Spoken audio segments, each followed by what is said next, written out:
Boom. All right. I might make the screen here a little bigger. And I'm just going to be watching YouTube videos while I work on my ArtFight Attacks.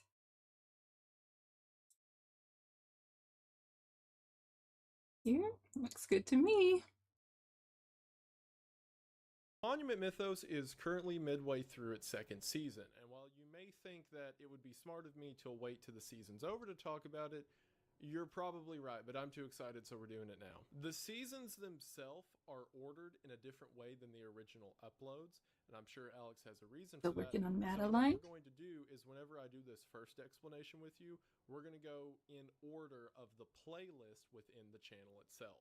Which means we begin with the first episode of Season 1, Liberty Lurker. Liberty Lurker begins with an excerpt from an interview in 1889 in which the designer of the Statue of Liberty explains that the pedestal was constantly being changed by the American designers. Specifically, President Grant himself continued to ask the sculptor to keep making the pedestal bigger. After this, we see that in 1949, renovations were performed to the Statue of Liberty, and that the blueprints of which were classified for 36 years. After looking at those blueprints, we can see that part of the renovations was to provide an entrance for sustenance and install engines to assist with eventual departure. And then on the diagram itself, we can see that there is an engine which is used to turn an axle and wheels, and a waste storage area that is located next to a drain. In another interview from 1954, we can see that several of the immigrants who arrived on Ellis Island says that there was a very foul odor, as well as things like the smell of flesh and dead birds everywhere. Not only that, but the person being interviewed states that at night she could see people being ushered into the pedestal. And then in August of 1984, the Liberty Lurker was first seen, to which we then see this video of something emerging from the pedestal underneath the Statue of Liberty itself. The final message says that when the waste storage site was inspected, it looked like a mass grave. And that is the end of the first episode. So if you're like me, this was enough to grab your attention and get you invested into the rest of the series.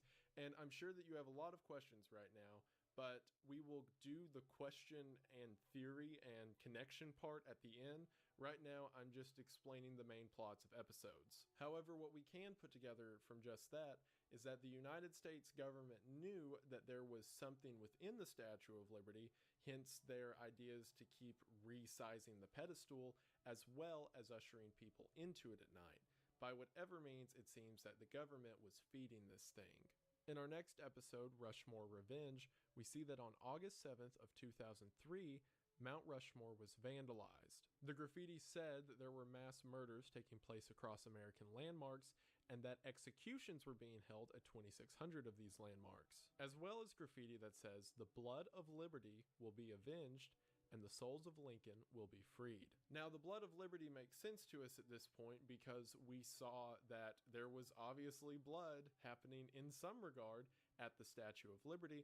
However, at this point, we're not sure what the Lincoln one means. But whoever's making this graffiti is obviously privy to the fact that landmarks are being used for nefarious purposes. Again, on August 14th of 2003, there is another graffiti attack at Mount Rushmore.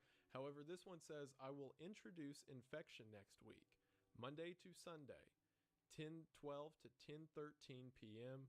Watch the symptoms." And because of this threat, the National Park Services assign a full-time security team to both record and watch Mount Rushmore at the minute that the threat said infection will come. So we get the following logs of that coming week. On Monday and Tuesday, the only thing that we can see is what appears to be a flashing light at the top of Mount Rushmore, while on Wednesday through Friday, there seems to be this sort of figure on top of the monument that we can't entirely make out. On Saturday, the lens cap was not taken off of the camera, but there's this loud siren noise. And then finally, on Sunday, this happens, which is probably not good.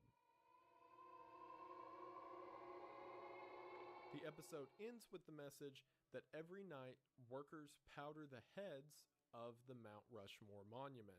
Specifically, the powder smells of baby powder. So whatever infection was being spread at Mount Rushmore as a seeming rebellion against what the government was doing, it wasn't just a standard chemical attack, it's whatever those spike things coming out of the faces were. And to counter that, the National Park Service puts baby powder, or something that smells of baby powder, on top of the monument's heads. In the next episode, Alcatraz Attack, we see a video of Alcatraz that says Alcatraz What's Island my 2 days opinion on before, green beans? after which we're taken to an overhead I like view green of beans. Alcatraz. And while Oh wait, initially can you we're not guys a fan hear? of the mass Yes. scenes fine, pointing out things Just like checking, because I've left myself muted so many we times. see something that is titled Ruins question I like the green camera beans pans with over like a this little thing. Parmesan cheese, not too much. We then see another day counted Well, down to green therapy, beans. and then on What's our your next opinion item on green we beans? see something called Alcatrazosis, which shows what appears to be a sort of genetic replication. I'm under within the prison assumption itself, that you would like appear them. to be chromosomes going through the stages of prophase, metaphase, anaphase, and telophase. And that is the most my biology major will ever help on this channel. With this Alcatrazosis in mind, if we look at the overhead view of what the prison itself looks like, it appears to be a giant animal cell. I knew it. That of the nucleus. The animal cell, of course. Structures can be organelles, and it seems that the sort of redacted thing that the camera panned to earlier can be identified as the Golgi apparatus. Good answer. Yeah. The entirety of the island is a living organism. So the next day we see this. I used to hold on. In its first session. This is so silly, but like when even if I talk over videos, like if I'm interrupting something, I'm like, I'm a monster talking over this guy. I used to be kind of iffy on peas, but you can actually make a really good pesto sauce with peas. Yeah, you wouldn't think it because you think of like the flavor of peas, but dude, the lemon juice just kicks it into pesto. They are amazing. Yeah.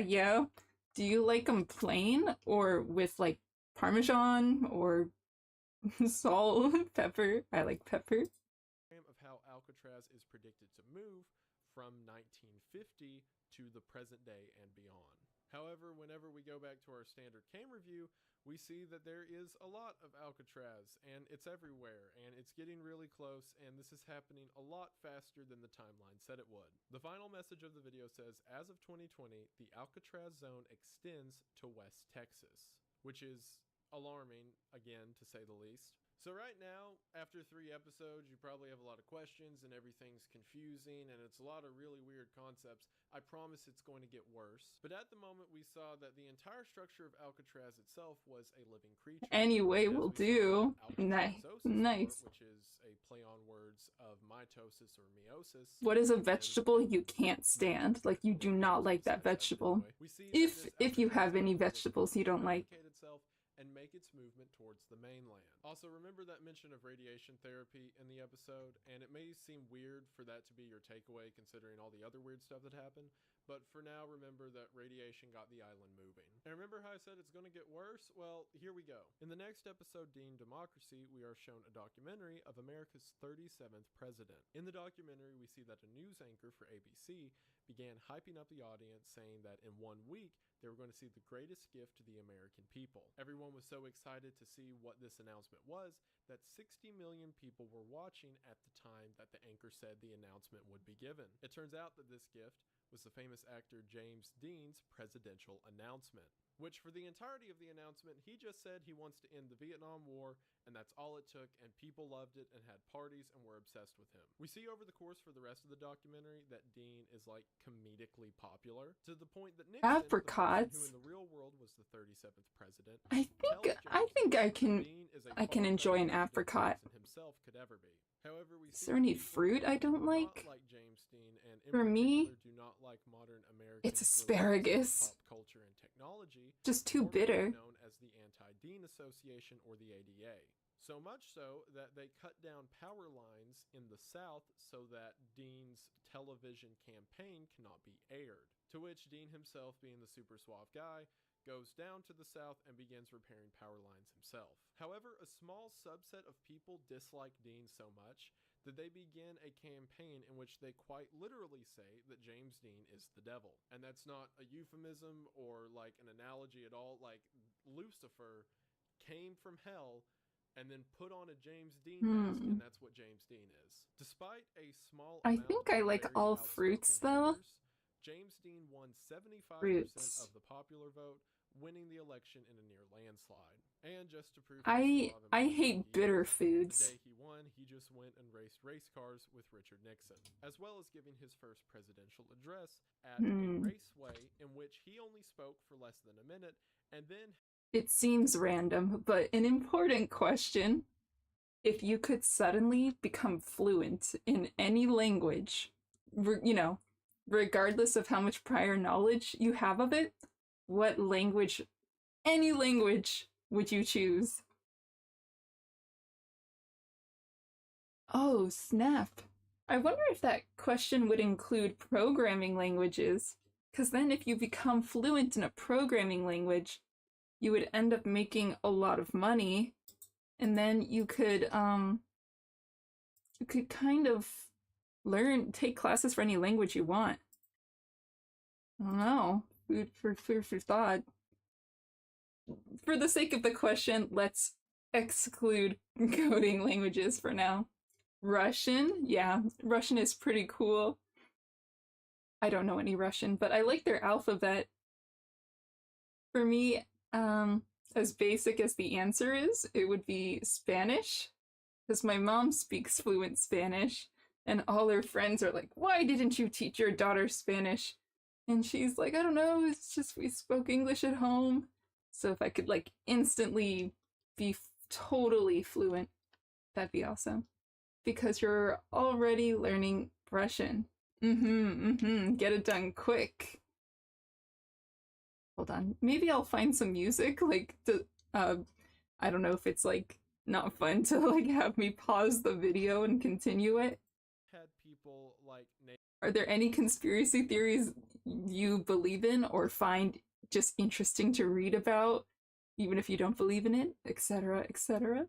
Native Americans and Martin Luther King, who's still alive in this universe, speak in his stead. He also played bongos at the end of his address, which I felt was important to add. As a matter of fact, people loved him so much that on April 20th of 1969, whenever he gave his 90-day address of office, the audio cut out shortly into the address, good answer. which means no one could hear him, but people were so obsessed with him that they liked it even more because they said just seeing his expression at face and how long have you happy been and young studying and it? pretty and smart he looked was enough to convince him that he was doing a great job, even though they literally had no idea what he was saying. It even says that Stanley Kubrick called the address the greatest silent film of all time. And that's the end of Dean Democracy. So if it wasn't clear enough already that this series is based on an alternate history, we now see that the 37th president in this world is James Dean, and he's not going to be the only presidential shift that we see throughout the series. And I've got a lot to say about James That's Dean. interesting for a conspiracy theory Information on that they change up who was president. Now, I'd sound like a crazed conspiracy theorist. Well, I guess I always sound like a crazed conspiracy theorist, but I'd sound especially like one if you had absolutely no idea what I was talking about. So I'll hold it for now, but we'll come back to Dean. 2 months. Nice. Hold on, let me move my drawing so it's not directly behind the video. Oops. Air Force One took a random trip across Nice, the United nice. States.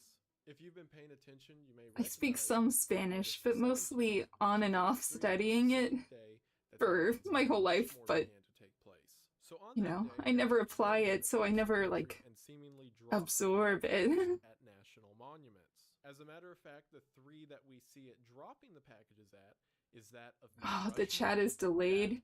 Yeah, it's because I'm using Restream to also stream to YouTube, and the free version is so delayed, but like, you know, I'm kind of a small-time streamer, so I'm not ready to drop a monthly fee to have it go a bit faster. Alcatraz, because basically I'm a scrub.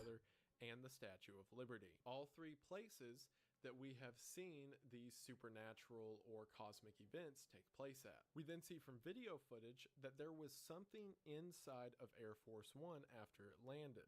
And as a matter of fact, The White House confirms that the flight was entirely unmanned. So whatever flew the plane and dropped off those packages acted alone and was this creature seen on camera, which has been referred to as the Angel. So whatever this angel was managed to break into Nah, you good? I appreciate it. packages. Seemingly, as we can Let's see from see. Mount Rushmore, it led to whatever the big spiked face event was. And in the description for that video, if you could have that there was no break-in detected. Any pet, let's say you don't have to worry about the ethics of owning this pet. It doesn't affect the environment, and they're happy in the environment you hold them. And size doesn't matter. Like, just any pet. Which animal would it be? On Air Force One, however, there was odd warping to the plastic around the door of the plane. So there's a seemingly supernatural creature known as the Angel. We'll come back to him too. Our next episode, Lincoln Looker, opens with someone by the name of Maya Arnoldson describing what a Lincoln Looker is. She says that she was abducted from her house one night, and then for 2 weeks she was placed in a metal seat behind a sort of mask. She said that the smell was awful, and hiiiii. Oh yes, bring them back. That's so true. It could be like extinct animals. However, after 2 weeks, or a sea bunny. Yes, those are so fun. Himself apologized to Maya, and she was financially compensated. And they didn't really care if she told her story to anyone because no one would believe something so ridiculous. Maya then shows a picture of what this face is, and it looks very reminiscent to that of Abraham Lincoln. We then hear an interview from a former advisor by the name of Leonard Moreland. What would I pick? That the Lincoln Looker is a position appointed by every president at the beginning. I have to really think about that. No trial, no court date, and whoever the president wants to be a Lincoln Looker is simply made one, and a false story of what happened to them is made up in their place. So it seems that whatever this Lincoln Looker is, the president themselves assigned someone to it, and it's not contested at all, and they are simply placed behind this mask that Maya set behind. We then see in the next part that there are rumors that people are I can't draw right here. Portraits. However, whenever we see the paintings taken down, there is nothing behind there, and there's no way a Lincoln Looker could be sitting behind it. However, in the next part of the video, we hear a phone call from Howard Melrose. Howard said that he was visiting the Lincoln Monument whenever he began hearing scratching coming from within the monument itself. Howard, as well as several other visitors, began attacking the monument, thinking someone or something to be trapped inside. And whenever the marble cracked, I think a large bird that I could ride, like as public transportation, or a fast animal. But like it would have to be a really big bird to like hold a human. And also, if you'll remember, are there any big enough? To the blood of liberty, it says the souls of Lincoln will be avenged. So we can assume that this is relating to that, and whoever made that graffiti also knew about the Lincoln Looker. Maybe a giraffe? We don't know why there would be someone just placed within the statue itself. Or an elephant, because they're so smart. Out of the head. But again, we're just getting the puzzle pieces right now. All the analysis stuff comes later. This is where you're supposed to be confused. In the next episode, Washington Wormhole, we get our first real idea of what's going on. Washington Wormhole? About something known as the Special Tree, and specifically how the Special Tree became sad after the lumberjack cut down all of its friends. So the Special Tree made a tune that, quote, breaks his lung. We're then shown a timeline which says in 1840, first photograph of the Special Tree was taken, to which we can see this decrepit sort of skinny tree coming out of the ground. And then in 1848, a monument began to be built around it, this monument being the Washington Monument itself. Then during the Civil War from 1861 to 1865, construction halted on the monument. However, prisoners were seen being led. Hey yo. Hey yo. The graffiti said there were. Did I do something? Happening at these Did I say something? And at the Statue of Liberty, we heard about immigrants being led inside at night. And now here at or the conspiracy theory, like, oh my god, the Washington Monument. People being led tree. Yeah. And then in 1888, it says construction was complete. In 1910, construction saving. was finished, and it became praying so it doesn't crash. with the message saying that there is music within its walls. This is definitely in reference to the poem at the beginning that said the special tree could make a certain tune. And then from 1910 to 1971, 20 individuals disappear at the monument. Whoa. These people are known as the Washington Absentees. Then in 1972, something known as the Washington Standard Operation comes to light. In it, we can see people being led inside of the monument itself, hoisted up into the air as sound waves seem to render them unconscious or kill them entirely. What? That's crazy. The they're in, and they fall to the ground before someone else comes in to repeat the process. Then in 2000, the monument is vandalized, to which the graffiti says, "The infection is nigh, the music of Washington will end." Not only is this written the same way as the graffiti on Mount Rushmore, but there it is again, a mention of infection. And then in 2003, we see a video clip in which the monument has a gash in its side with something coming in and out of it before the entire monument itself bends over and lightning strikes in the arc of it. The final message says that all 19 Washington absentees were found unconscious at the base of it. And you may be asking yourself, weren't there 20 of them?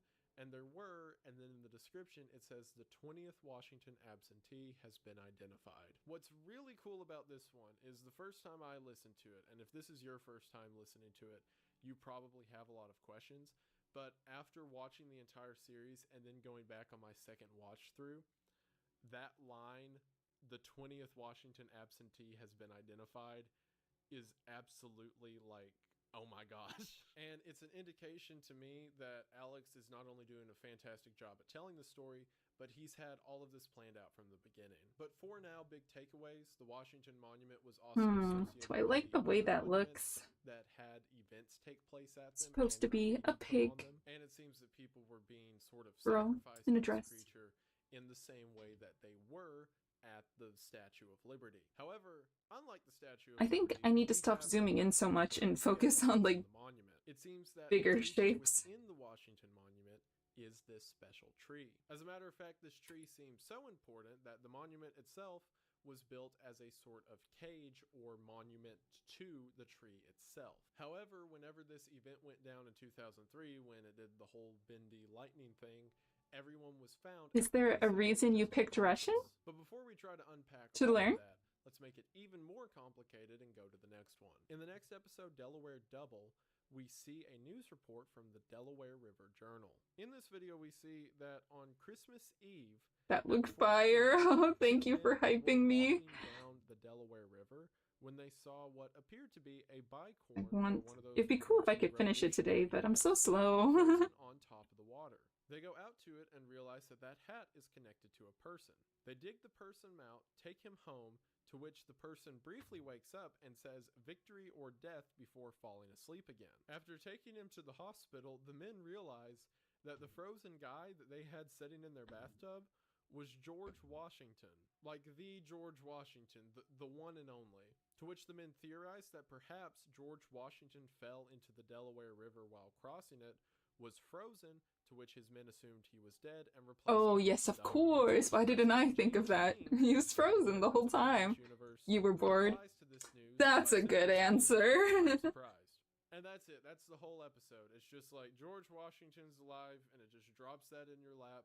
And I'll go ahead and tell you right now. This is the character George Washington I'm referencing. Character in this story, and don't you forget it. I've got theories later for why I think this happened and why I think George Washington was there in the river at the modern day.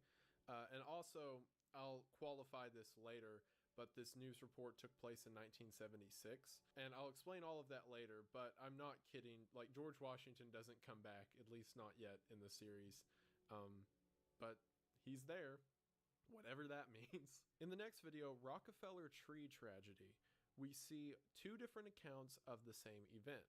One by John D. Rockefeller, who we know as the famous oil tycoon, and the other by Virginia Arnoldson. Rockefeller's version is titled A Recollection of the Tragedy, and Virginia's is titled Virginia in Wonderland. Now, this video itself sets up a ton of the concepts and is the catalyst for pretty much everything else that happens So throughout the I may have been series. mistaken. I So thought if this I was a whole criticize something now conspiracy that doesn't theory, make a ton of but sense, I think it's it'll like, probably matter later. you Initially, know, Rockefeller a would tell fake, those like a little that too asked the fake Rockefeller conspiracy Plaza to theory be to built, be interesting, whose like workers put together their own a Christmas fan tree. Rockefeller was fiction so impressed by conspiracy this, theory. he decided he was going to get the best tree he could from the But hey, forest if it's and bring interesting, it I'll into hear the it out. plaza so that they could have a legitimate Christmas. This would also then be the beginning of the tradition of the giant Christmas tree in Rockefeller Plaza. In Virginia's account of the story in Virginia in Wonderland, we have a young girl tell the story of how Rockefeller went looking for a tree in the woods one day before he heard a very pretty tune, to which we can then see he found the special tree, or more specifically, the special tree that the Washington Monument was built around. He tries to have this one cut down, and that doesn't work. He tries to blow it up to get it out of the ground, and that also doesn't work. So he pays a group of grave diggers to try to dig it out, to which it takes them 4 years. We then switch back over to Rockefeller's account of events, to which he says his tree caused a great loss at the plaza. Before he can really explain what that loss was, we cut back over to Virginia's story. In it, we can hear her tell of how the men put up the tree and then the mayor glued branches to it to make it look more attractive. Virginia decided that she wanted to put the first ornament on the Christmas tree, and she saved up her money to be able to buy a star to hang on it. However, after the men leave and she approaches the tree, she realizes that the branches are too high for her to reach. Because of this, she gets 10 of her closest friends to come over, and they assemble a ladder out of each other so that she can climb up to the top and place her star at the top of the tree. However, whenever Virginia does this, I'm gonna the do tree bows a white exactly here. like the special tree mentioned in the Washington Monument. And just like that tree, lightning You'll be right begins back. to shoot No from the problem. ground, I was and Virginia locking says that in as they for better or tried to for run worse. away, the lightning got to each of them. She Oh, says that dang. her and all of her friends were then teleported to a field of special trees. And the audio cuts off before she reads it, but if you pause the video, you can see that the text says, "A man came to her and said, 'The trees are not trees.'" Suddenly it cuts and she's back on the street with her friends as if nothing happened. However, the tree was gone, and after further examining the plaza and the street around it, the entire city looked just a little bit different. We then cut back to Rockefeller's telling of events, in which he says that yes, no life was lost at the plaza that day. However, he would almost rather a life have to be lost instead of the unfathomable event that occurred. We then cut back to Virginia's side of the story, in which she says she was pretty scraped up from the whole falling tree and teleporting incident. However, she says that her mom and dad looked just a little bit different. They were similar enough that she could tell they were her parents, but something was off.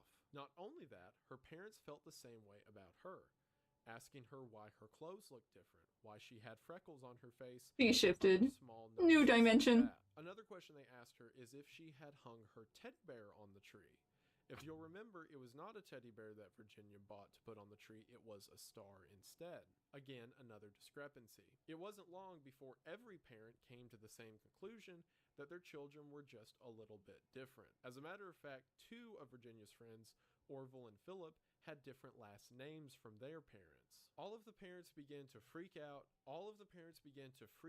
and yell and scream before the nurses get everyone to leave. Virginia says that Rockefeller himself came to visit them in the hospital, and along with the nurses began to ask them questions about American history. However, whatever they were answering ended up scaring Rockefeller. Not only that, but after the nurses take x-rays of the children, Virginia overhears them saying, "Everything is backwards." We then cut back to Rockefeller's telling of events, who says that the parents are convinced that their children are doppelgangers and that their real children have disappeared, and these kids only look similar to them but are in fact not their children. To which Rockefeller then says the line, "All of the children told me that I was the richest man in America as a rich oil tycoon. That's not true. I am president of the United States, or at least I was for 2 terms." So again, we have another discrepancy in the presidency, because we have Rockefeller being the president, similar to how James Dean is the president within this world. But the kids remember the Rockefeller that we know, the rich oil tycoon.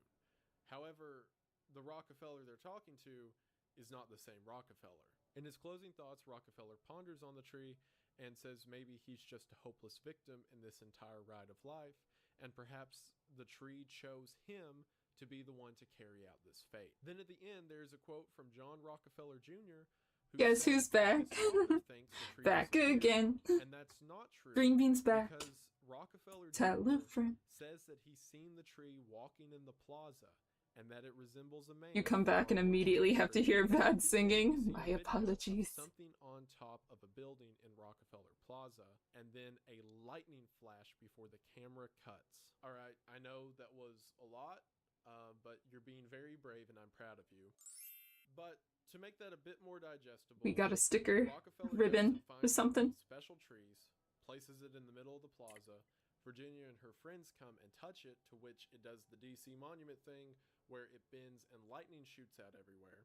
The kids go to this sort of distant land full of trees that I'm going to refer to as Wonderland for now, because that's what Virginia referred to it as in her retelling of events. A man says that the trees are not trees. Next, they're all teleporting I think I just need to get more highlights in here. Understanding of world events and even their parrot seems a little disjointed. And then finally the nurses say that inside of them everything's backwards. And then finally, whenever this dude, like the heart's on the opposite side of their body. Plaza, it has a lightning flash similar to both the one we saw at the DC monument and what happened to the children in this story. I could start breaking that down, but I'm not going to do that. We're just going to keep going. The next video, Canyon Crown, opens with what appears to be a really goofy sort of movie maker home video of a trip to the Grand Canyon. It starts out relatively normal until the text says, "Then I saw something really weird," and then we quote to this floating thing that we haven't seen before, and there's a very weird noise mentioned, as well as the quote, "It's made the whole place smell like vinegar." This is before we see a cut of this massive thing emerging from behind a cliff, and we're then introduced to the most important character in the entire story, Mr. Squirrel. He's important and I love him. At the end of the slideshow, it says, "We did research and figured out that this creature..." Do you have any conspiracy theories you kind of believe in? I haven't really looked into a lot of conspiracy theories, but you know, of course flat earth theory is one people know a lot of, but I feel like the earth being spherical is already so strange and interesting and mysterious, and there's gravity and what's up with that and space-time, like it's already so crazy. Like I just feel like why flat?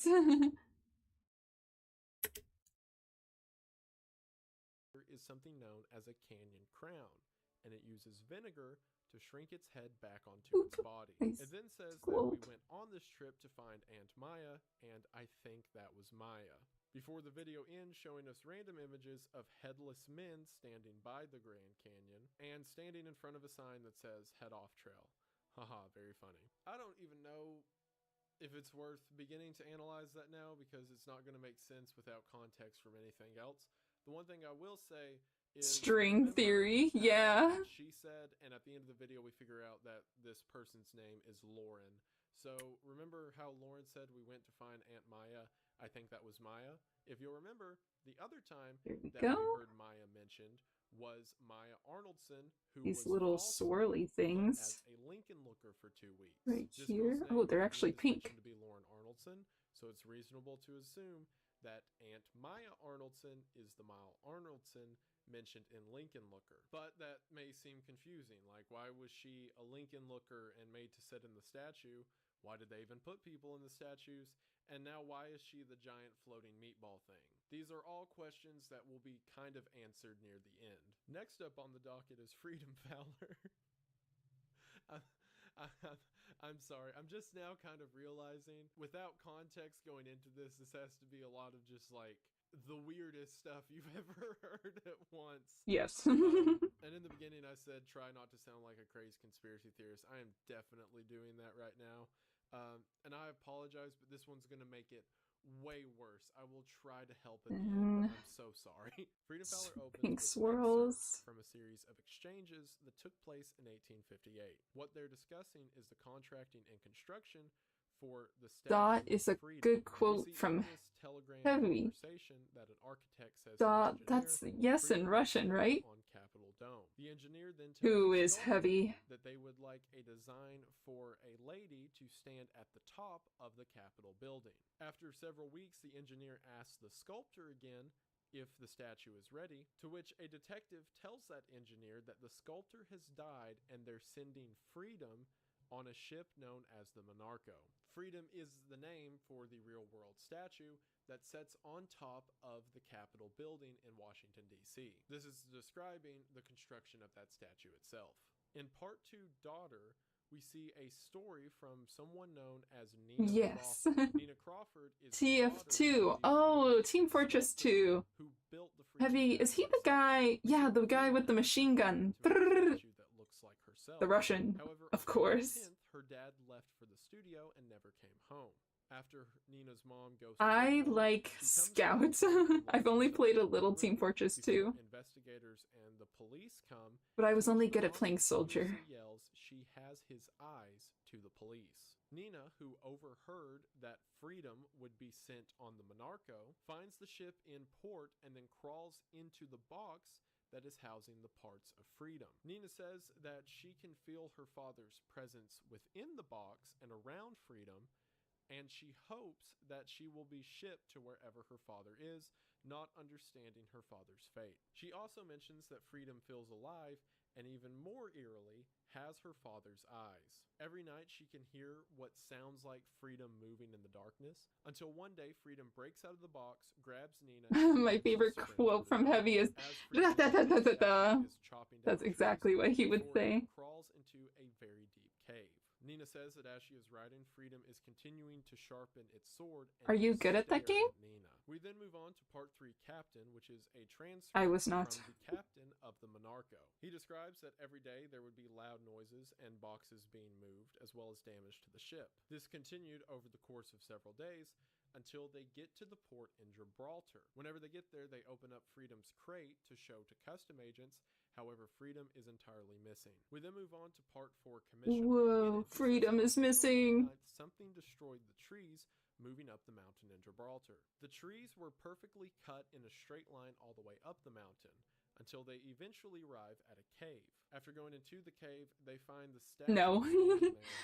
You're like me then. Torso wrapped around it. And next to it, it's hard. The aiming doesn't aim the way I want it to. Out of the cave and begin to send it on its way to the United States, where it was originally supposed to go, and officially chalk everything up that happened to the wind.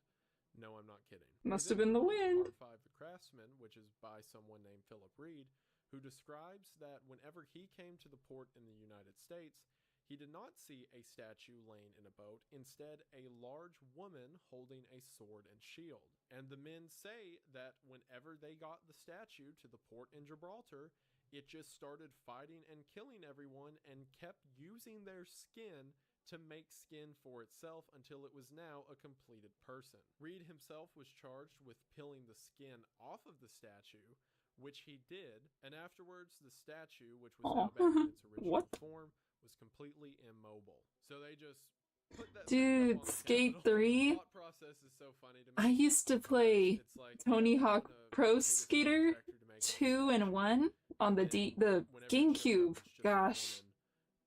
The soundtrack was so good. But it killed like hundreds of sailors in Europe and put their skin on, and that's why it's a woman now. And the government's like, oh, but we can still get the statue out of there, right? We then cut more to modern day with Part 6, Sculpture, in which it says that during the January 6th protest, insert joke about modern politics tied to media, we're moving on, that on January 6th of 1977, the aforementioned anti-DEA I'm gonna pause because I need to use the restroom. And I will be right back. It was, yeah. Good times.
I am back.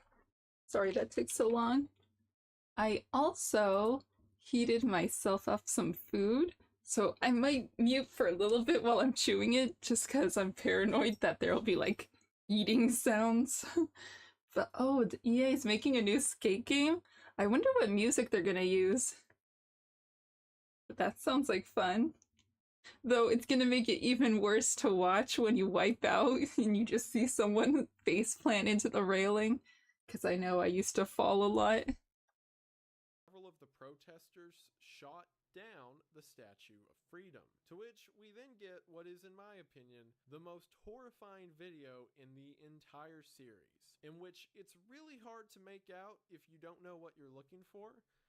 But that big thing leaning over the doorway is the Statue of Freedom that has now gone ballistic and is slaughtering people. We later find out that the statue killed 150 people that day. However, it was officially chalked up to it just falling off and somehow crushing 150 people in the fall. And that is the end of the Freedom Fowler. This series isn't exactly horror, in my opinion. Like, yeah, there's some creepy elements and supernatural. I would much more consider it like conspiracy thriller to anything like, scary or horror or whatever. However, the idea of a, 30, 40 foot giant iron lady with the sword and shield running you down so she can skin you to make a human out of herself is like top 10 worst things ever. Also, I tried to look up like pictures of the real Freedom Fowler to make myself feel better about it, and I didn't. Oh my gosh. However, what we can put together from that story for the story is that Thomas Crawford, who originally built the statue, succumbed to it in some way, and that's what Nina's mother meant by "it has his eyes." In a later episode, it's confirmed the thing you're probably already thinking, but the body that was found in the cave with the statue was the body of Nina. So it already killed her to try to make a human out of itself. Hence the hollowed out torso being placed on the statue within the cave. However, that whole mention that Nina had, she could feel her dad's presence with the statue, is later echoed later in the series, which kind of takes Sounds a good. detour, but it helps Thank in you. this Or explanation. It no says problem. that Oh my gosh. they're still What is the alive what is the in dialogue Solution option I need? and Thomas are. So potentially, whatever's happening with this statue is supernatural enough that if it takes on someone's body, a part of them is still connected to it. We'll explain why later, but it's not just a physical, like the statue wants skin, it in some way is taking people's souls or essence. We also there at the end got another mention of the anti-Dean administration, as they were the ones who shot down Freedom, and they're going to come back later. But for now, the statue on the top of the Capitol is one of the most terrifying creatures ever. So that's the end of season 1. So season 1 is primarily giving you pieces of the puzzle that are completely separate from each other. Like, all of those, in my opinion, are cool stories in their own right and can serve as these sort of creepy, Lovecraftian ideas of horror, but they don't really go further than that. And season 2 is still that, but there's a lot more connecting stuff, not only between its own episodes, but things that make season 1 make a whole lot more sense. So without further ado, let's go ahead and get into season 2. The first episode of season 2 is titled Maze Movie Maker. I didn't mention it at the time because it wouldn't have made a lot of sense, but in the description of the Canyon Crown video, it says that the video was made on Maze Movie Maker. At the beginning, it says that a new computer system known as Popcorn is coming out, made by Maze. We then get a further description of this company known as Maze, when it shows manufacturing plants for the company popped up across the United States from 1960 to 1971. We're then shown another message that says there was a recall of all personal computers and that outbreaks had been reported. It even says That computer looks so scary. do not apply. In other words, what's happening here is so urgent, the government is trying to get a hold of all personal computers immediately. We then take it down a notch and get a timeline of the company itself.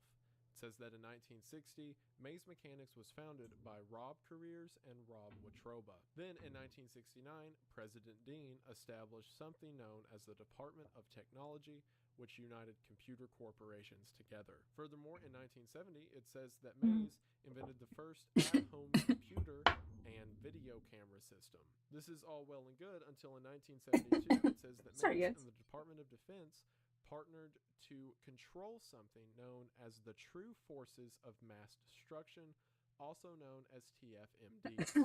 This is the first time in the series we've got a name or real acknowledgement of these giant creatures that inhabit the Earth. We then see something known as Project Horned Serpent, which seems to be a protocol to defend people from these TFMDs. As a matter of fact, the design of the serpent itself seems to match the idea of maze plants making a wave across the country. We then see that in 1980, Maze is attacked, and for one image, we see what looks like the special trees, or very large variations of them, everywhere with lightning shooting out from the trees themselves.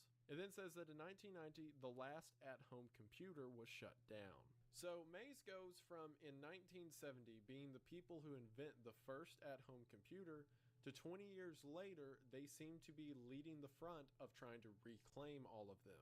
Most likely because of the attack that occurred in 1980. So what it looks like happened is Maze was trying to develop computers and be the forefront of technology, and then they got attacked in 1980 by whatever the special trees are, and then they immediately backtracked and wanted to shut them all down. We then see that in 2000, Maze developed the Maze Movie Maker, or a means of at-home editing. So it seems like Maze went from being pro-computer to anti-computer and now back to pro-computer. However, I've got a theory that it's technically not a computer and Maze is kind of like making subversive technology, but we'll talk more on that later. However, we then see a video that was made by Maze Movie Maker that says it's under Maze's factory. Whoever's making the video says that they have to spread the word first and then leave graffiti on this Maze factory that says, "Beware the monuments, they are all connected, and the military-industrial complex grows." So whoever's making this video and is leaving this graffiti knows about the monuments, but the graffiti is also drawn in the exact same manner that it was on all of the monuments we saw in Season 1. So we can kind of assume that whoever's making this video is either the same person or at least connected to whoever was leaving that graffiti. We then see a diagram of the cave itself that the person who's recording is walking through. They say that the cave is wet and humid and the air feels charged. They then reach out their hand and touch a wall, to which lightning hits their hand. There is a large explosion and we get the message, "Do not visit these sites. They have not been fed in years." Ooh. We then get the message at the very end of the video that this was filmed by Maya and Nathaniel Arnoldson. So now we finally have some stuff beginning to piece together. For one, this company Maze seems to be part of whatever monstrous secret is taking over the country. For one, in the locations that we see the factories are made in the diagram, several of them line up with monuments that we know to have a secret or evil purpose behind them. But furthermore, beneath this factory, as well as probably several other factories, are these cave systems. And whenever they touch the walls and lightning jumps out, which then leads to this cataclysmic lightning explosion, it says not to come to these places because they haven't been fed in years. So if we can apply that logic to the rest of the series too, it seems that whoever, the government, Maze, or whatever body is doing it, is feeding people to these, for now we'll consider them special trees or things similar to them. Like for example the DC Monument.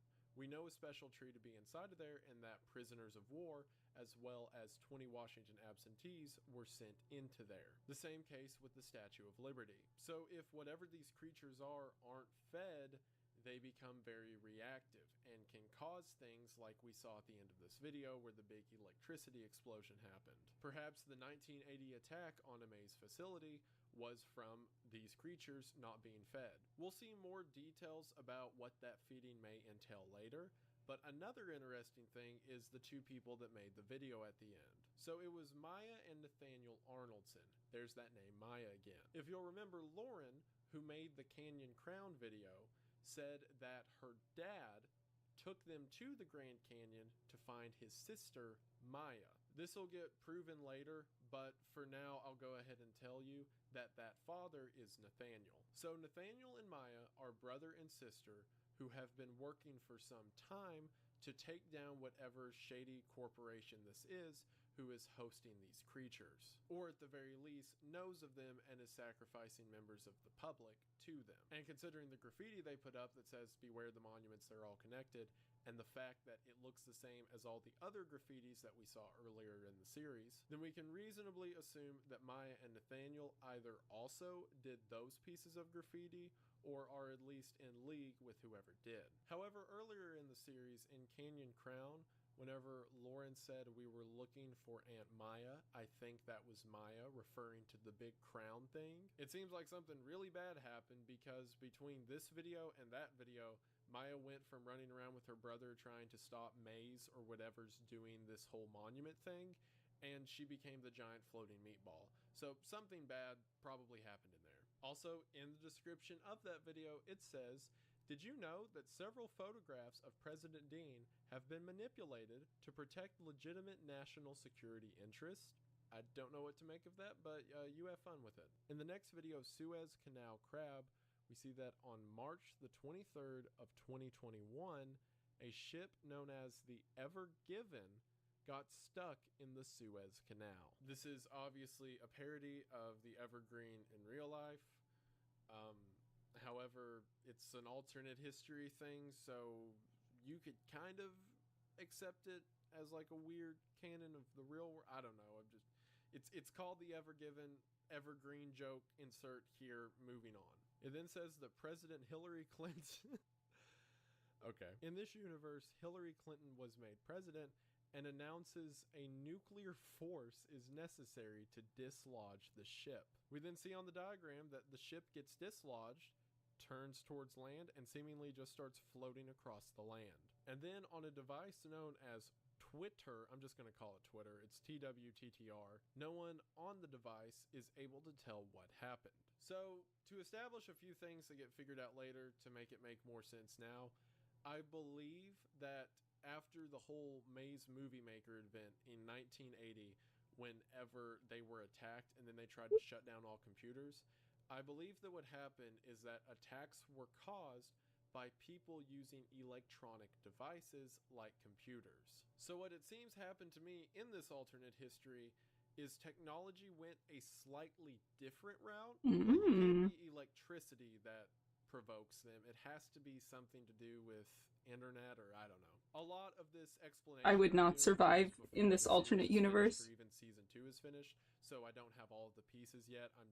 doing my best. But these Twitter machines or devices seem to be a way of people communicating in a fashion similar to Twitter, but it seems to be a kind of analog screen and setup. So along with things like Hillary Clinton being president, even though society had to go a different route, it still came to a lot of similar conclusions. Except nuking the boat to dislodge it.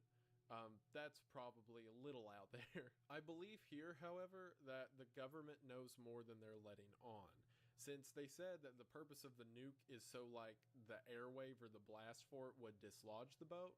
However, remember how in Alcatraz they treated the island with radiation therapy, and that's when the island went insane and everything happened? Well, even though the government said that the purpose of the nuke was just so the force would dislodge the boat, I believe that they know the radiation would awake something in order to move the boat, which it turns out that's exactly what happened. Video shows that the ship was walking on giant legs, and this same it looks kind of cute. Suez Canal crab simply picked itself up underneath the ship and just started walking through land.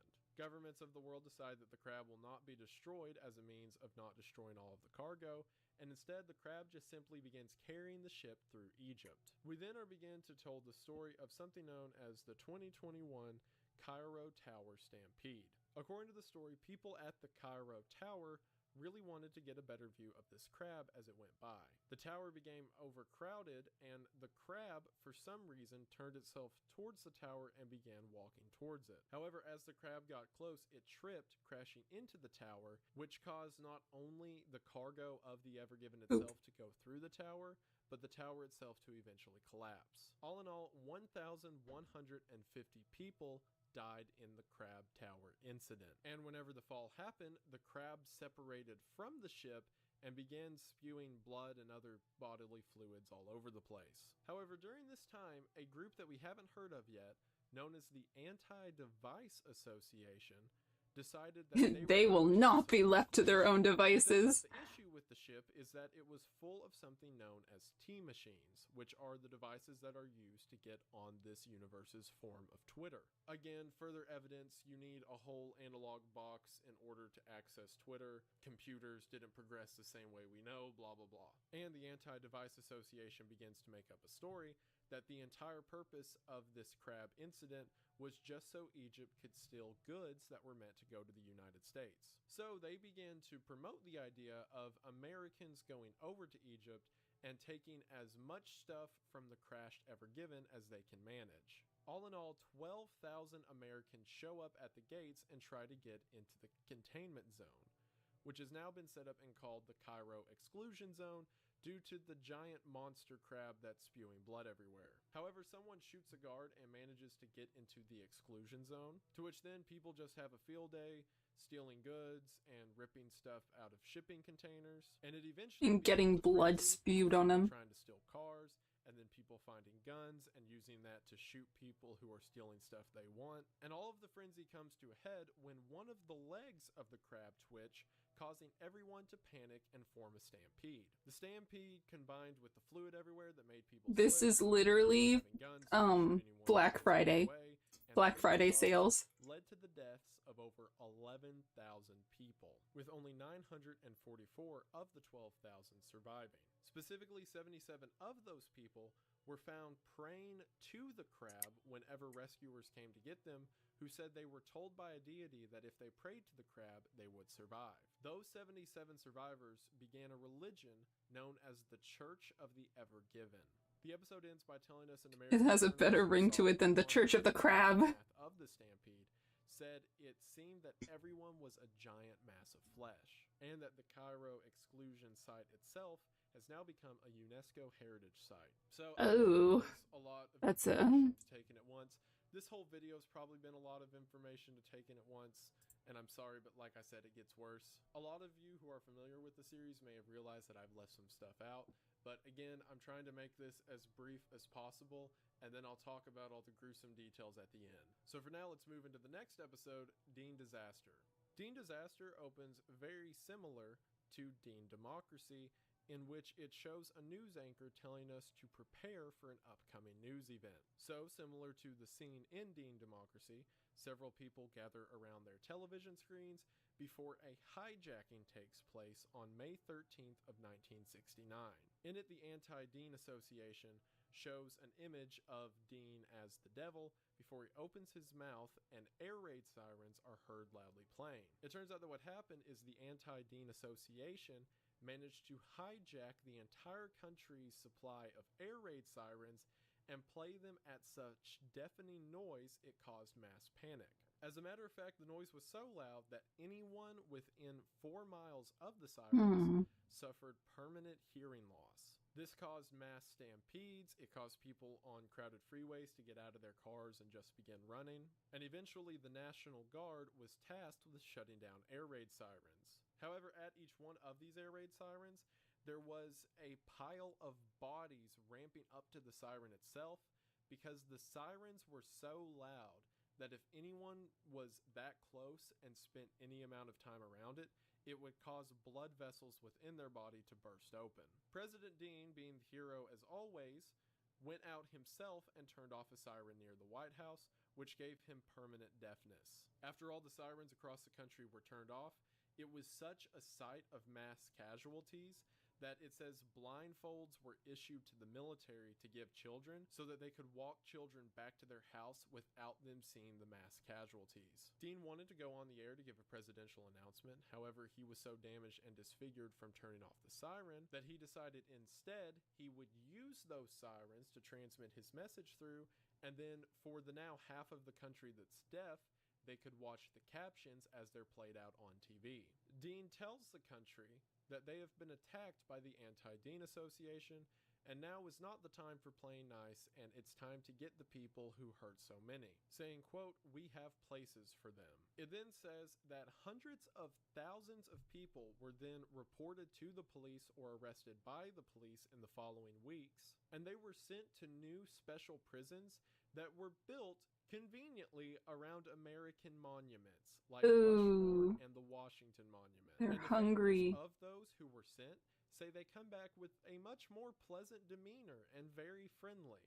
However, they also appear a little bit different.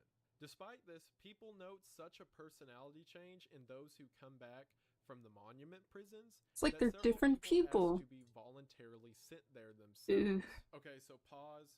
We know that there's these creatures in monuments and people are being fed to them.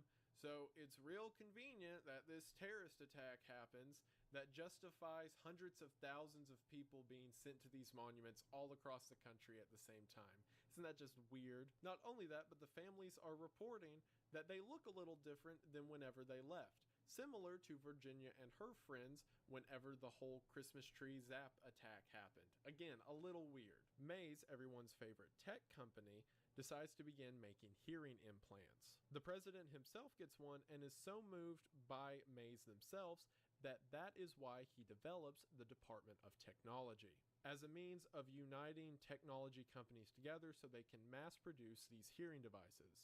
This program goes so well for Maze and the other Nothing companies, fishy and here. Maze operations began taking place across the entire country. Also, it's mentioned at some point androids began giving surgeries. I'm not sure how relevant that is, but I felt like I should probably mention that. That by July the 4th, and remember the attack happened on May the 13th, the United States had completely eradicated deafness, with the mention in the description that people who were already deaf beforehand and didn't want to have the implants in were harassed, and some even ran out of the country. So I'm going to go ahead and say this now, and as with all of this stuff, I'll qualify to make it make more sense later. But Dean is evil. I hate him. This is getting a bit into the end analysis, but after just telling you all that, I feel like it'd be easier to digest now rather than later. So a group of supposed terrorists somehow hack into the entire nation's siren supply at once and manage to make them go so loud that people literally die from it. And then that is used like within the week to shuttle hundreds of thousands of people to these monuments, which, as we heard in May's Movie Maker, need to be fed or they get really, really mad. So now they're overfed with all these people. The people who come back out of them seem to be similar to Virginia and her friends from the Rockefeller tree, in that they've changed their body and personality. Again, we'll look more at the details of that later, but for now, the same thing that was happening to them is happening to these people. And then the next day, after the sirens were hijacked, they magically worked just fine, enough for Dean to deliver his address. And then the deafness itself is used as an excuse for the Department of Technology to be formed and Maze to become a super empire. Which, as we saw again in the Maze Movie Maker video from Maya and Nathaniel, Maze is up to some very shady stuff and have all of these caves underneath their factories in which these creatures are being fed, or at the very least used to be fed, and Maze knows about them. And like a lot of people who I saw talking about the monument mythos and stuff would say something along the lines of like, yeah, Dean may be a little creepy, but he hasn't really done anything yet. Like, oh my word, yes he has. Honestly, I'm with the Anti-Dean Association, and I think that they're being completely framed. I don't think they're responsible for any of that stuff's going on. I think Dean's doing it as a false flag operation. I think that this is just Operation Northwoods in alternate history form. And remember at the beginning where I said I'm not going to try to sound like a conspiracy theorist, and now I've brought up Operation Northwoods, so we're just going to move on. Our next video is titled Starry Sphinx and opens with a video titled TFMD on Mars. If you'll remember, TFMDs are in reference to true forces of mass destruction. In it, we can see a sphinx in the distance moving on the planet Mars. We then get audio that it says is an interview that was recovered from an arson scene. The audio is an interview with Leonard Moreland. If you'll remember, he is the senior advisor that was also mentioned in Lincoln Looker. Moreland says that the country of Egypt was against the American excavation. We don't really know what that is yet, but we will in a second. In our second video titled TFMD Leaves Mars, we can see the previous figure of the Sphinx floating off into space.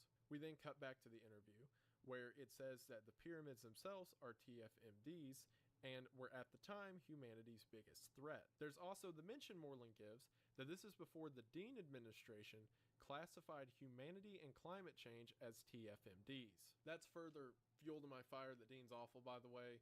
He classified humanity as TFMDs, and I'm not really sure what the implications of that are, but I don't like it. We then see video numbers 3 and 4, which says TFMD enters atmosphere. Again, we can see the Sphinx entering the atmosphere. It then cuts back to the interview, and we hear that the pharaoh had appointed guardians to cut the trees. However, they knew that they could never cut them down.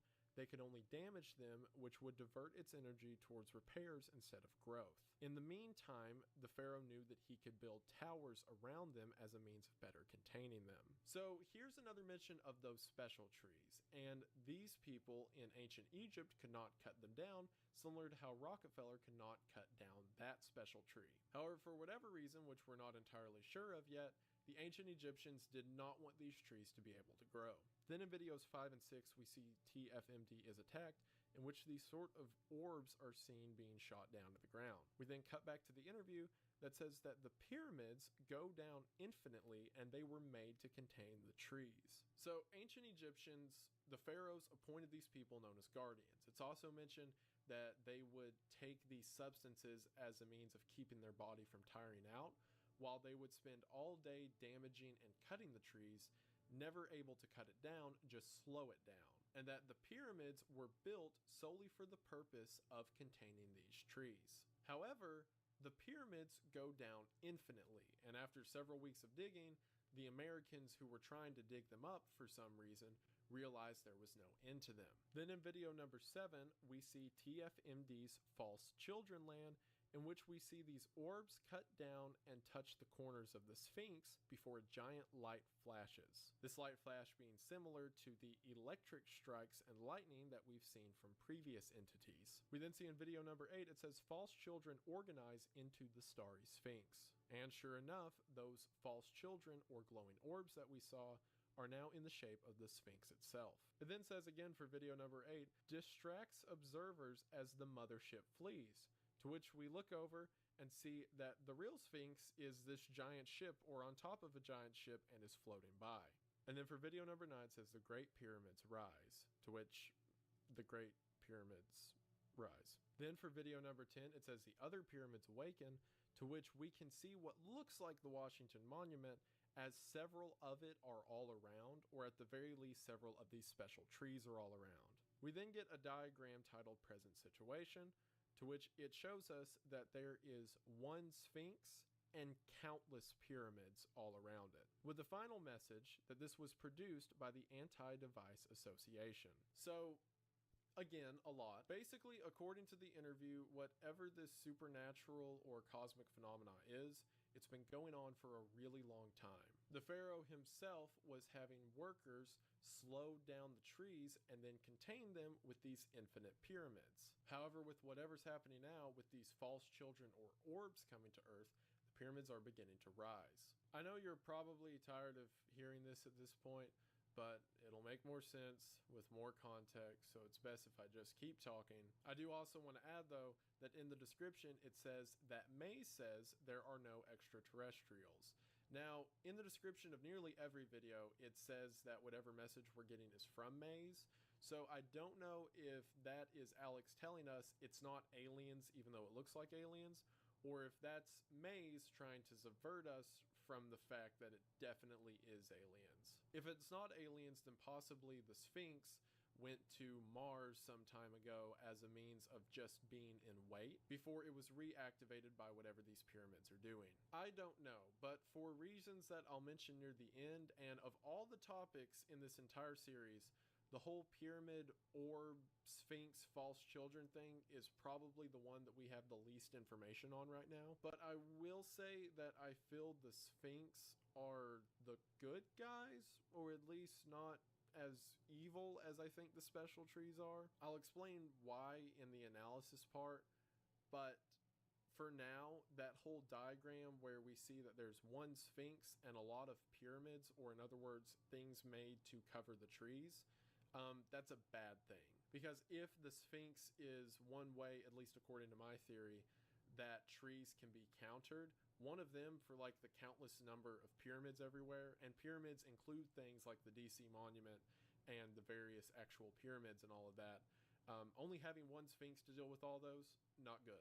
Giza Guardian begins with a message saying that, weather permitting, on July 4th there will be a live broadcast of the Starry Sphinx in Giza. Also, this message is presented by the Maze News Network, so it looks like the Super Tech Corporation got into the media too. Glad that doesn't happen in real life. And sure enough, during the newsfeed, we see the aforementioned false children arranged in the shape of the Sphinx itself, walking through the desert. We watch as these green orbs dance around and then transform into these ladders before they all become these rows of rings and then lightning strikes. We then see a presentation from somebody called Dr. Disturbing called Project Giza Guardian. Dr. Disturbing is also the person who did the presentation on the Suez Canal crab.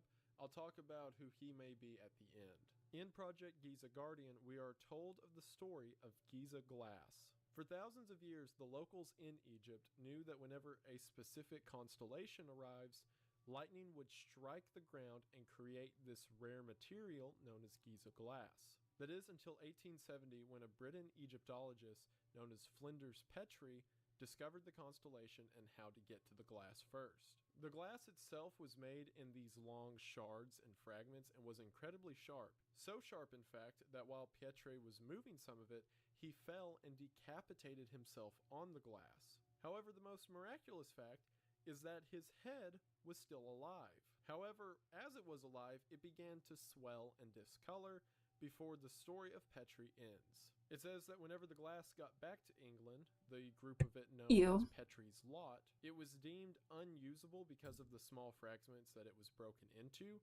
However, the British began to give it out to American ambassadors. However, eventually, whenever Rockefeller was president, he decided to gather up all the glass together because he recognized special properties of it. Eventually, it was decided that the glass would be made into long blades and given to Greco-Egyptian swordsmen. These swordsmen were very tall, stone-like figures who were given Giza glass blades and set to guard the Grand Canyon. Anyone who was attacked by these swordsmen would be decapitated. However, there was a special vinegar concoction that could reduce the swelling side effects and allow the heads to return to their normal size and be placed back onto their body.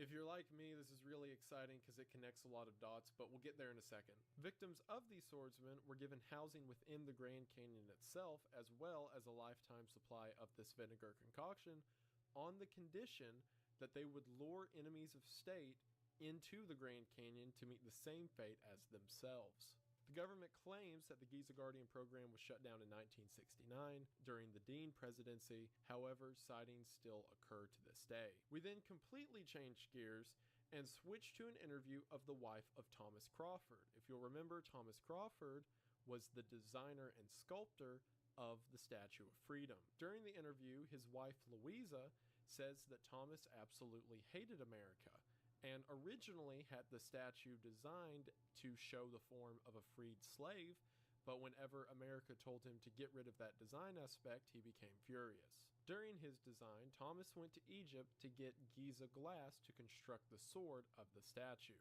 The reason I mention him being mad about America not letting him use the freed slave design is because Louisa goes on to say that perhaps he went and got the Giza glass just because he was an honorable man who wanted to finish the job, but I feel like there may have been some malice to it. As he was working on the sword, he cut off his fingertip.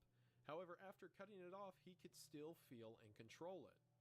Eventually, he did the same thing with his hand, and whenever he came home to her, said that he could still feel his hand all the way back at the workshop. It was shortly after this that Thomas left for several days. I should use this brush. Came to look for him, she found him completely in. Thomas left for several. She inside of the mouth of freedom. She says that it wasn't that freedom came alive and did it to him, It said he willingly cut up pieces of himself and shoved it Eek. inside of the statue. Hence her statement earlier that Nina said, in which Louisa said it has his eyes. Louisa then confirms that the remains found next to Freedom within the cave were that of her daughter Nina. Louisa then ends by saying that Thomas and Nina are still alive and inside of the statue, protecting America to this day. So for one, That's gross though. earlier Get out of there. to say that the body in the cave was Nina's because it's confirmed here, but also this asks questions of who's controlling it. If Thomas initially did the voluntary movements of putting his body parts inside of the statue, then is he the I one have a controlling phone it, call. or is the statue itself alive and closely related to the other Giza guardians that have been spoken about in this episode already? We then shift gears again and get a report that says the Delaware River Journal has shut down because of the George Washington story, and that the new Delaware Journal has taken its place. Remember the part I mentioned early on in this video, how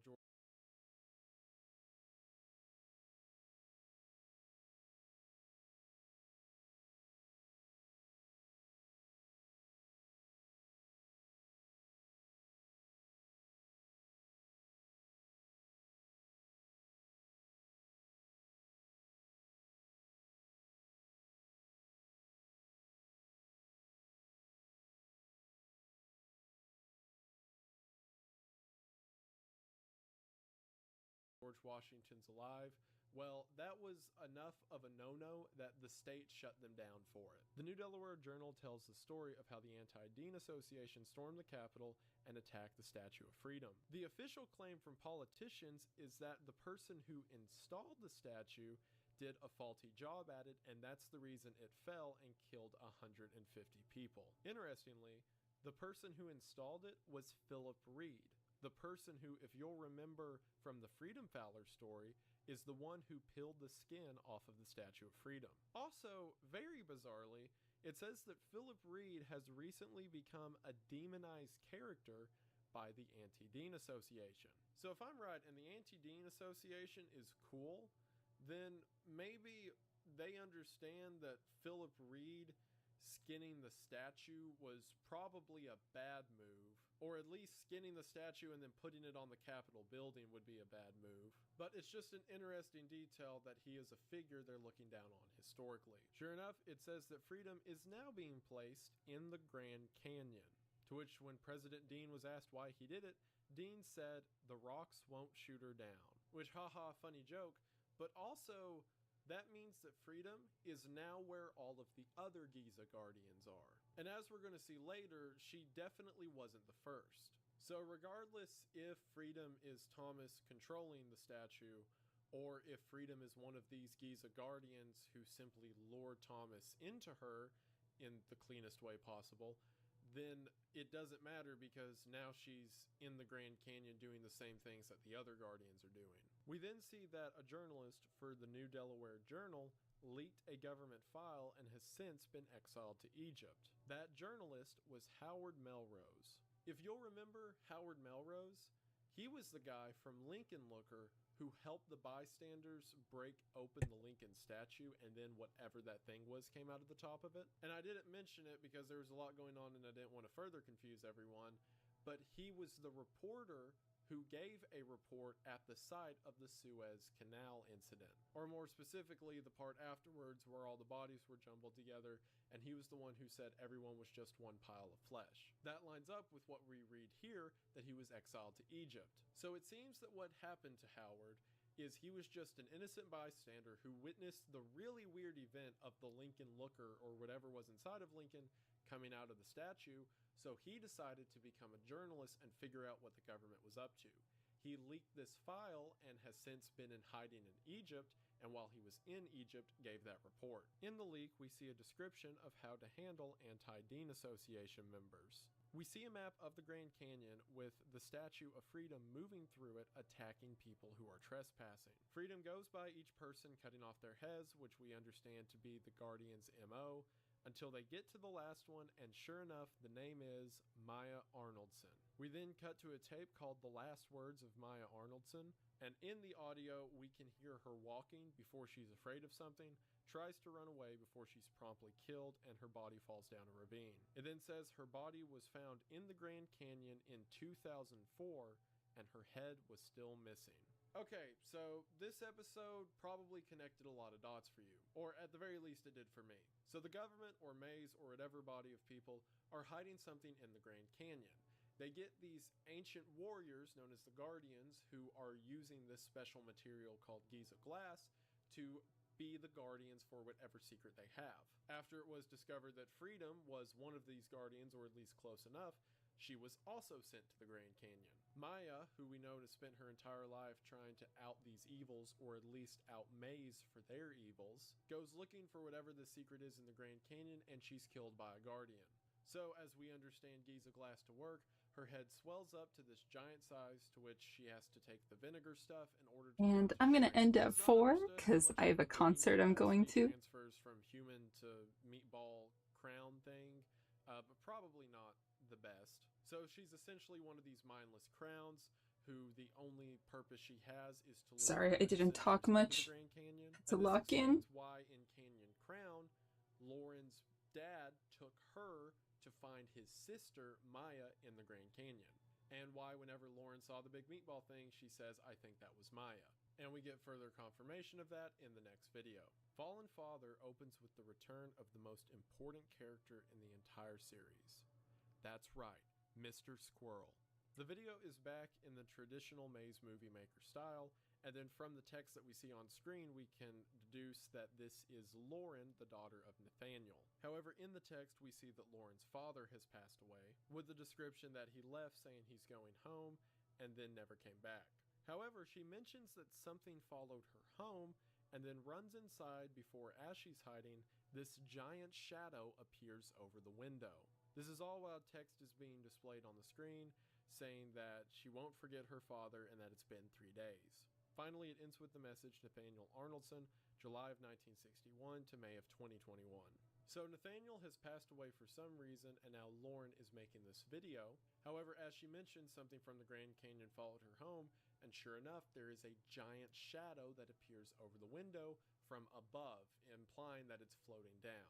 This is more than likely Aunt Maya following her home from the Grand Canyon.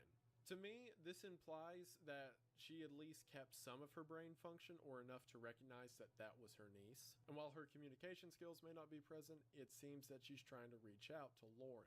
And continuing the trend of tying up loose ends and making more things make sense, we have Rockefeller Revelation. Rockefeller Revelation opens up with the same movie maker style as before, saying that their dad has been dead for 3 months and now they're going to continue his work, before it says Dr. Disturbing presents. This is now the 3rd video in season 2 made by Dr. Disturbing, and the fact the only passed away father that we know of is Nathaniel, and the fact that it opens in the movie maker font we're used to, I'm going to safely make the assumption that Dr. Disturbing is one of Nathaniel's kids. Now, since it sounds like a guy's voice doing the narration for the Dr. Disturbing parts, I'm going to say, and this also looks better on a timeline and graph, that Lauren's brother is Dr. Disturbing. Now, Dr. Disturbing could also be an alias for the two of them together, and her brother just does the narration parts. In fact, that's more than likely what it is, considering the movie maker style we see Lauren using is the one that transfers into the Dr. Disturbing style. However, he doesn't have a name, and he's at least doing the narration, so I'm just going to call him Lauren and Dr. D. And from Dr. D, we see something called the Rockefeller Tapes, Part 7. In the story, we hear an interview from John D. Rockefeller and the time that he visited Germany, and they named their airships after him.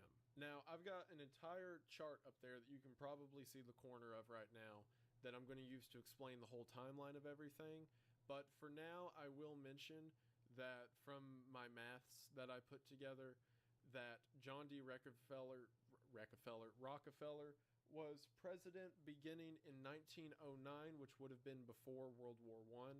So it seems this description that he's giving is pre-World War I, or in other words, the ships that you're going to figure out he built right here in a second were used during the Great War.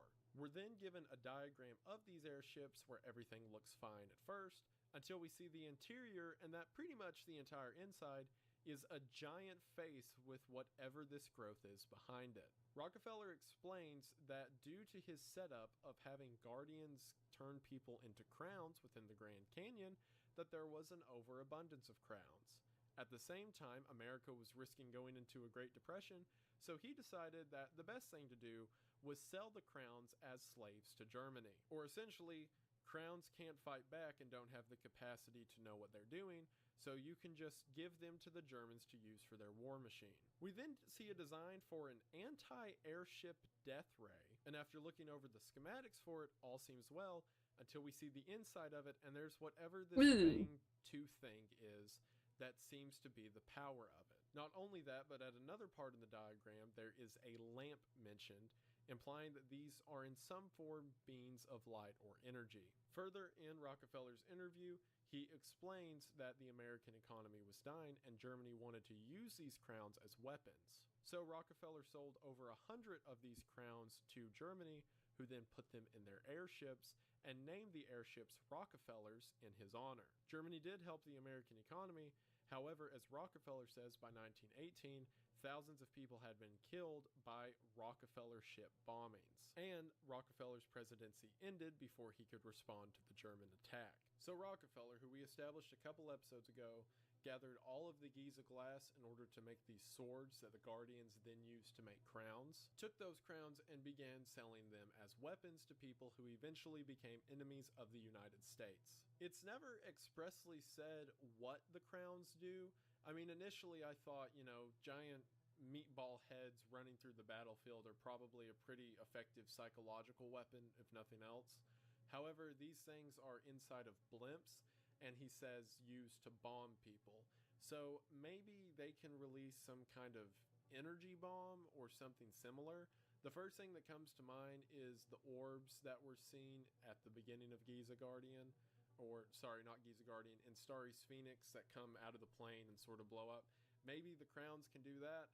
I don't know, but they were effective as a weapon for some reason. We then see a diagram of something called Operation Pyramid Plasma, which shows several men bringing one of the aforementioned anti-airship death rays to the top of a pyramid. It then shoots down the airship, showing that whatever this death ray is, it seems to work against the crowns inside of the airship. In the final part of Rockefeller's interview, he says that the American public has now figured out that he had a hand in the Germans bombing an airship program and essentially want him dead. We then cut back to the operation, where it shows us that after this death ray was fired, the energy disintegrated the men standing near the death ray. Eventually, after wandering through the desert, all of them reform as one entity before traveling back to their homeland, aka the United States, and getting retaliation or vengeance on the person that caused this. We then see that on May 23rd of 1937, Rockefeller entered a bunker underneath the plaza and was never seen again. However, there is the note that the door was melted by a massive heat ray.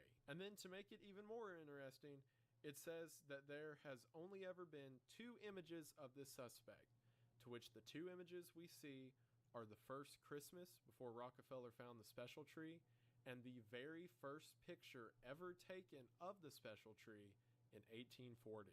Okay, so that happened. So we got all the stuff about Rockefeller, was selling crowns to the Germans, funded the German war machine, etc. But the cool part, at least the coolest part to me, is all these soldiers who were standing near the death ray got atomized and then reformed as one creature that somehow managed to travel all the way across the ocean and then immediately get revenge on Rockefeller.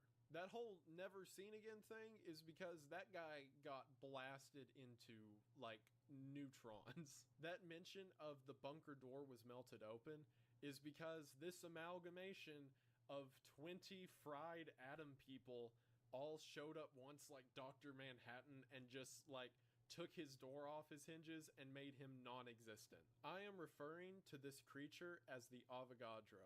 And yes, I'm referring to it as that because of the Electric Man from Black Ops 2 Zombies. It's my channel, I can do what I want. So this Avogadro gets revenge on the person who created the crowns within the Zeppelins, and also most likely the death ray itself. Also, the 2 pictures that it appears in are also very interesting, because the one of the plaza is 1933 or 1934, and the one of the special tree is 1840. So this creature is not only able to travel across the oceans or possibly teleport, it's also a time traveler. And he's very upset at the people who killed him, rightfully so. And I'm going to continue referring to him as the Avogadro. So there's an electric man that has the power to melt bunker doors and turn people to ash running around. I also want to remind you this is the same series where a living statue that skins people and George Washington are also running around, and James Dean's the president. This is the best. I love this. We have now reached what is, to date, the final episode of the series, although there will be more, Washington Wonderland. I also want to go ahead and preface that this one ties up a lot of loose ends and starts a whole lot of other ones, so par for the course. The video opens with the message that after an unsuccessful lobotomy, Virginia Arnoldson better recounts the story of the Rockefeller Tree tragedy. So there's Virginia again, the little girl who hasn't been mentioned since the Rockefeller Tree tragedy and how she went to Wonderland. And something that may have not meant a lot then, but definitely does now, is that last name, Virginia Arnoldson. Somehow Virginia is related to Maya and Nathaniel, and this series goes from just being the telling of a few people in this weird world to one connective story of a family. Virginia says that after the events of Rockefeller Tree tragedy, she was left at an orphanage along with several others who all of their parents believed them to be doppelgangers. However, when they got older, the military took all the boys and the doctors took all of the girls, leaving Virginia by herself. She then begins to describe in better detail what happened to her within Wonderland. Initially, she was laying there on the ground and she looked around and saw the aforementioned forest of special trees. However, when she looked up, she realized that the tree mirrored itself, or in other words, at the top of the tree, there was another tree directly above it that was facing the opposite direction. Just like how she's opposite. Touching. Then above that one was another tree flipped the right direction so that the two stumps of it were touching. This continued on and on forever. The best way to describe this is whenever you place two mirrors across from each other and see an infinite reflection with each other reflection looking the same way. She looked beneath her and saw the exact same scenario. As a matter of fact, the ground she was on wasn't even ground, but a thin layer of powder that smelled like baby powder. All around her were flashes of light, and out of these flashes of light, men came running from every direction. One of these men came out of a flash of light and told her that the trees aren't trees. Before saying the line, "You could be her. Anyone could be her. I won't leave you." Suddenly another flash comes and the two of them appear in a field. Then another flash and they're somewhere else. Every few seconds, another flash takes place that they can't control, and every time that they flash to somewhere, they're doing something else. Virginia describes that this went on for years and years. Initially, she was sad, then she became angry, and eventually just tired, like the man with her. She decided to name this man Everett, and Everett never left her side.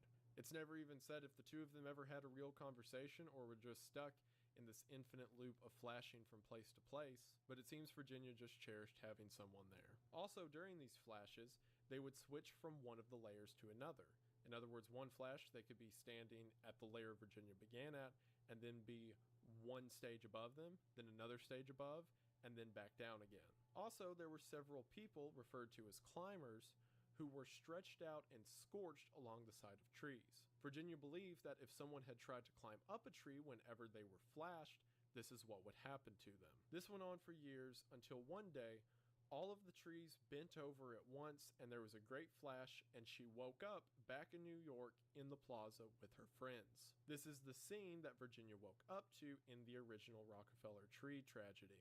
She says that when she turned 18, I wonder if all her friends saw something similar. Her dad was dead and her mom was so paranoid because of the events that happened. Eventually, Virginia, fed up with her life and deciding that she's an imposter in this world, decides to go back to the plaza to find some answers. When she gets there, she sees the special tree standing at the top of a building at the plaza. This, mind you, is very similar to John Rockefeller Jr.'s account, saying that he still sees the tree in the plaza and it looks like a man. Virginia speaks to the tree, and the tree tells her to come back in 3 years and she'll have to exchange one life. We have jitter on for this brush. Message of coming back in 3 years loops 3 times over. I'm not going to go into the details of it right now, but for now, let's just assume that it's been 9 years since Virginia initially approached the tree. She says during these 9 years, she met a secret agent who was a very important man who eventually approached her and said that he was assigned to protect her. She says that the man's name was Leonard, and she had never loved anyone before and no one would ever have her,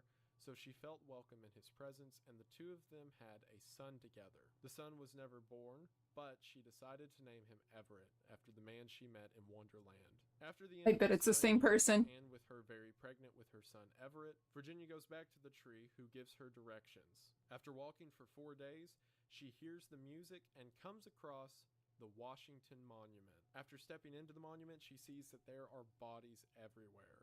However, the music is so calming that she doesn't seem to mind. She gets into the elevator. Musical tree. Washington Standard operation. Guess who's back?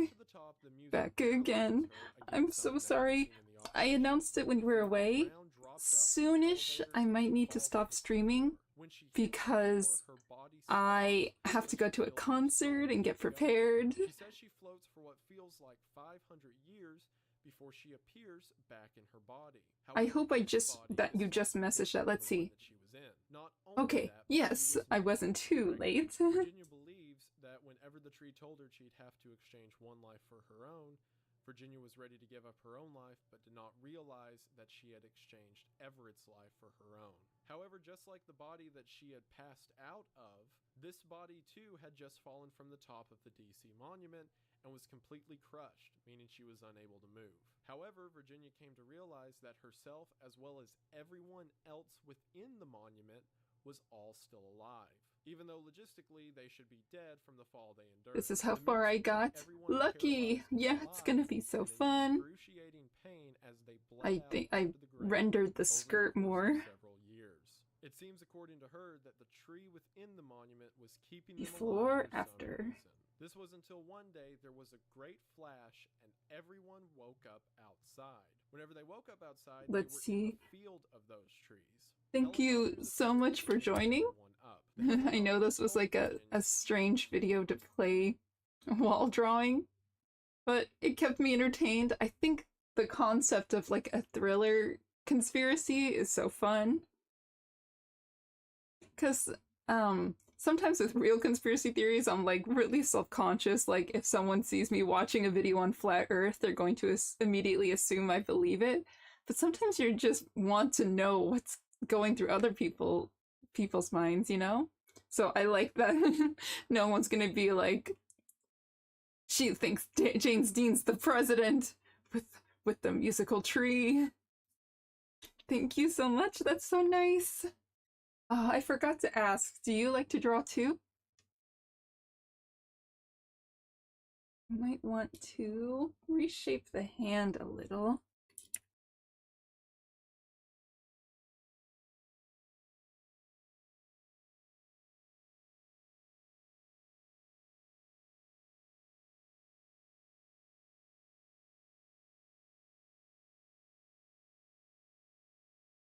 All right, I need to stop where I am.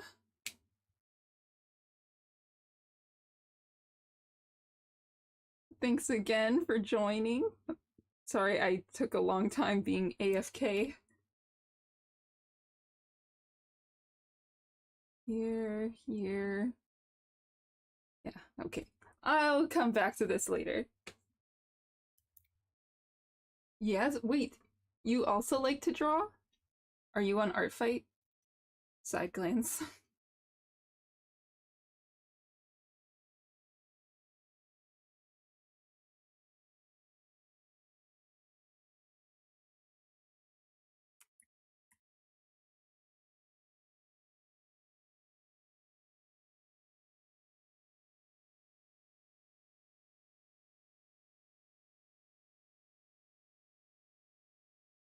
Maybe something like, ooh, that's strong. I don't know about that.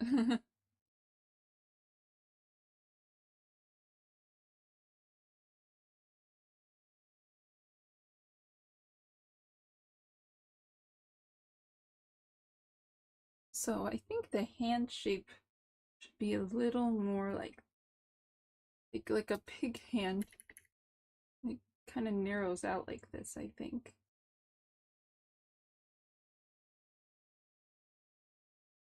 I think it needs a little bit though. Sadly, no, no problem. I think this is my first year doing it, so it's always hard to start. Thanks again so much for joining. I'm gonna save here and I will catch you next time. And maybe you can tell me more about the art you do. That would be cool. Thanks again.